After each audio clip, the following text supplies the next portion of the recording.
अगला अध्याय। वायुदेव का अंतर्ध्यान, ऋषियों का सरस्वती में अभिभृत स्नान और काशी में दिव्य तेज का दर्शन करके ब्रह्मा जी के पास जाना। ब्रह्मा जी का उन्हें सिद्धि प्राप्ति की सूचना देकर मेरु के कुमार शिखर पर भेजना। सूत जी कहते हैं, इस प्रकार क्रोध को जीतने वाले उपमन्यु से यदुकुल नंदन श्री कृष्ण ने जो ज्ञान योग प्राप्त किया था, उसका प्रणत भाव से बैठे हुए उन मुनियों को उपदेश देकर आत्मदर्शी वायुदेव सायकाल आकाश में अंतर्ध्यान हो गए। तदनंतर प्रातःकाल नैमिषारण्य के समस्त तपस्वी मुनि सत्र के अंत में अतभ्रव स्नान करने को उद्यत हुए। उस समय ब्रह्मा जी के आदेश से साक्षात सरस्वती देवी स्वादिष्ट जल से भरी हुई स्वच्छ सुंदर नारी के रूप में वहां बहने लगी। सरस्वती नदी को उपस्थित देख मुनि मन ही मन बड़े प्रसन्न हुए। उन्होंने सत्र समाप्त करके उसमें अवगाहन स्नान आरंभ किया। उस नदी के मंगलमय जल से देवता आदि का तर्पण करके पूर्व वृतांत का स्मरण करते हुए वे सब के सब वाराणसीपुरी की ओर चल दिए।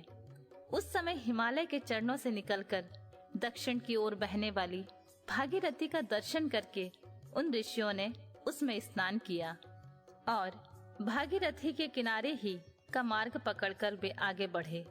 तदनंतर वाराणसी में पहुंचकर उन सबको बड़ी प्रसन्नता हुई। वहां उत्तर वाहिनी गंगा में स्नान करके उन्होंने अभिमुक्तेश्वर लिंग का दर्शन और विधि पूर्वक पूजन किया। पूजन करके जब वे चलने को उद्यत हुए, तब उन्होंने आकाश में एक दिव्य और परम अद्भुत प्रकाशमान तेज देखा, जो करोड़ों सूर्यों के समान जान पड़ता था। उसने अपनी प्रभा के प्रसार से संपूर्ण दिगंत को व्याप्त कर लिया था। तदनंतर जिन्होंने अपने शरीर में भस्म लगा रखा था, वे सैकड़ों सिद्ध पाशुपत मुनि निकट जाकर उस तेज में लीन हो गए। उन तपस्वी महात्माओं के इस प्रकार लीन हो जाने पर वह तेज तत्काल अदृश्य हो गया। वह एक अद्भुत सी घटना घटित हुई। उस महान आश्चर्य को देखकर वे नैमिषारण्य के निवासी महर्षि यह क्या है, इस बात को ना जानते हुए ब्रह्मवन को चले गए। इनके जाने के पहले ही लोक पावन पवन देव वहां आ पहुँचे। उन्होंने नैमिषारण्य निवासी ऋषियों का जिस प्रकार साक्षात्कार हुआ, जिस तरह उनसे उनकी बातचीत हुई, उन ऋषियों की शुद्ध बुद्धि जिस प्रकार पार्षदों सहित साम्य सदाशिव में लगी थी, और जिस प्रकार उन यज्ञ परायण ऋषियों का वह दीर्घकालिक यज्ञ पूरा हुआ था, वे सारी बातें जगत दृष्टा ब्रह्मा योनि ब्रह्मा जी को बताईं। फिर अपने कार्य के लिए उनसे आज्ञा ले वे अपने नगर को चले गए। तदनंतर अपने स्थान पर बैठे हुए ब्रह्मा जी गान की कला में परस्पर स्पर्धा रखने और विवाद करने वाले तुम्बुरु और नारद के गान जनित रस का आस्वादन करते हुए वहां मध्यस्थता करने लगे। उस समय वे गंधर्वों और अप्सराओं से सेवित हो सुखपूर्वक बैठे थे। उस बेला में किसी बाहरी व्यक्ति को वहां जाने का अवसर नहीं दिया जाता था। इसलिए जब नैमिषारण्य निवासी मुनि वहां पहुँचे, तब द्वारपाल ने उन्हें द्वार पर ही रोक दिया। वे मुनि ब्रह्मा भवन से बाहर ही पार्श्व भाग में बैठे थे। इधर संगीत गोष्ठी में नारद ने तुम्बुरु की समानता प्राप्त की। तब परमेष्ठी ब्रह्मा ने उन्हें तुम्बुरु के साथ रहने की आज्ञा दी और वे पारस्परिक स्पर्धा को त्याग कर तुम्बुरु के परम मित्र हो गए। तत्पश्चात गंधर्वों और अप्सराओं से घिरे हुए नारद नकुलेश्वर महादेव को वीणा गान सुनाकर संतुष्ट करने के लिए तुम्बुरु के साथ ब्रह्मा भवन में उसी प्रकार निकले जैसे मेघों की घटा से सूर्यदेव बाहर निकलते हैं। उसी समय मुनिवर नारद को देखकर उन 6 कुलों में उत्पन्न हुए ऋषियों ने प्रणाम किया और बड़े आदर के साथ ब्रह्मा जी से मिलने का अवसर पूछा। नारद जी का चित्त दूसरी ओर लगा था। वे बड़ी उतावली में थे, अतः उनके पूछने पर बोले, यही अवसर है, आप लोग भीतर जाइए।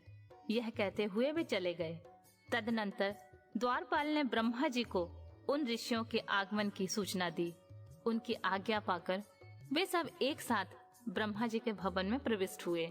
भीतर जाकर उन्होंने दूर से ही दंड की भांति पृथ्वी पर गिरकर ब्रह्मा जी को प्रणाम किया। फिर उनका आदेश पाकर वे ऋषि उनके पास गए और चारों ओर से उन्हें घेर कर बैठ गए। उन्हें वहां बैठा देख कमलासन ब्रह्मा ने उनका कुशल समाचार पूछा और बताया कि मुझे तुम लोगों का सारा वृतांत ज्ञात हो चुका है, क्योंकि वायुदेव ने ही यहाँ सब कुछ कहा है। अब तुम बताओ, जब वायुदेव तुम्हें कथा सुनाकर अदृश्य हो गए तब तुमने क्या किया? देवेश्वर ब्रह्मा के इस प्रकार पूछने पर उन मुनियों ने अमृत स्नान के पश्चात गंगा तीर्थ में जाने, वाराणसी की यात्रा करने, वहां देवेश्वर द्वारा स्थापित शिवलिंग और अविमुक्तेश्वर लिंग के दर्शन पूजन करने, आकाश में महान तेज पुंज दिखाई देने, कतिपय महर्षियों के उसमें लीन होने तथा फिर उस तेज के अदृश्य हो जाने की सारी बातें ब्रह्मा जी से विस्तार पूर्वक उन्होंने बारंबार प्रणाम करके कही। साथ ही यह भी बताया कि हम अपने मन में बहुत विचार करने पर भी उस तेज को ठीक ठाक नहीं जान सके। मुनियों के कथन सुनकर विश्वद्रष्टा चतुर्मुख ब्रह्मा ने किंचित सिर हिलाकर गंभीर वाणी में कहा, महर्षियों, तुम्हें परम उत्तम पारलौकिक सिद्धि प्राप्त होने का अवसर आ रहा है। तुमने दीर्घकालिक सत्र द्वारा चिरकाल तक प्रभु की आराधना की है, इसलिए वे प्रसन्न होकर तुम लोगों पर कृपा करने के उत्सुक हैं। उस तेज पुंज के दर्शन की घटना घटित हुई है, उससे यही बात सूचित होती है। तुमने वाराणसी में आकाश के भीतर दो दीप्तिमान दिव्य तेज देखा था, वह साक्षात ज्योतिर्मय लिंग ही था। उसे महेश्वर का उत्कृष्ट तेज समझो।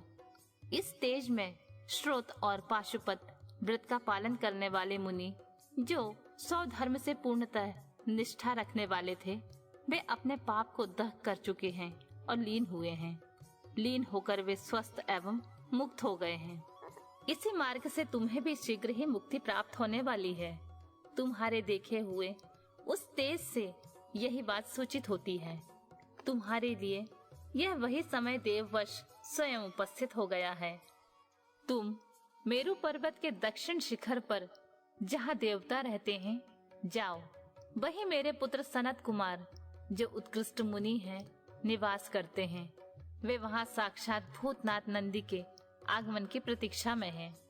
पूर्व काल की बात है, सनत कुमार अज्ञानवश अपने को सब योगियों का शिरोमणि मानने लगे थे, इसलिए दुर्विनीत खो गए थे। यही कारण है कि उन्होंने किसी समय परमेश्वर शिव को सामने देखकर भी उनके लिए उचित अभ्युत्थान आदि सत्कार नहीं किया। वे अपने स्थान पर निर्भय बैठे रहे।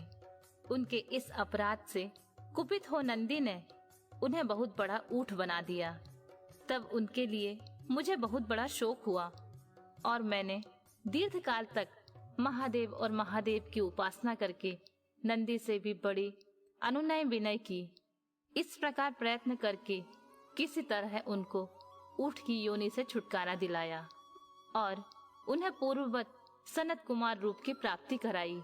उस समय महादेव जी ने मुस्कुराते हुए अपने गणाध्यक्ष नंदी से कहा, अनग, सनत कुमार मुनि ने मेरी ही अवहेलना करके मेरा वैसा अहंकार प्रकट किया था, अतः तुम ही उसे मेरे यथार्थ स्वरूप का उपदेश दो। ब्रह्मा का ज्येष्ठ पुत्र मूढ़ की भांति मेरा स्मरण कर रहा है, अतः मैंने ही उसको तुम्हें शिष्य के रूप में दिया है। तुमसे उपदेश पाकर वह मेरे ज्ञान का प्रवर्तक होगा और वही तुम्हारा धर्माध्यक्ष के पद पर अभिषेक करेगा। महादेव जी के ऐसा कहने पर समस्त भूत गणों के अध्यक्ष नंदी ने प्रातःकाल मस्तक झुकाकर स्वामी जी की वह आज्ञा शिरोधार्य की तथा सनत कुमार भी मेरी आज्ञा से इस गणराज नंदी को प्रसन्न करने के लिए मेरु पर दुष्कर तपस्या कर रहे हैं। गणाध्यक्ष नंदी के समागम से पहले ही तुम लोग सनत कुमार से मिलो, क्योंकि उन पर कृपा करने के लिए नंदी शीघ्र ही वहां आएंगे। विश्वयोनि ब्रह्मा के इस प्रकार शीघ्र आदेश देकर भेजने पर वे मुनि मेरु पर्वत के दक्षिणावर्ती कुमार शिखर पर गए।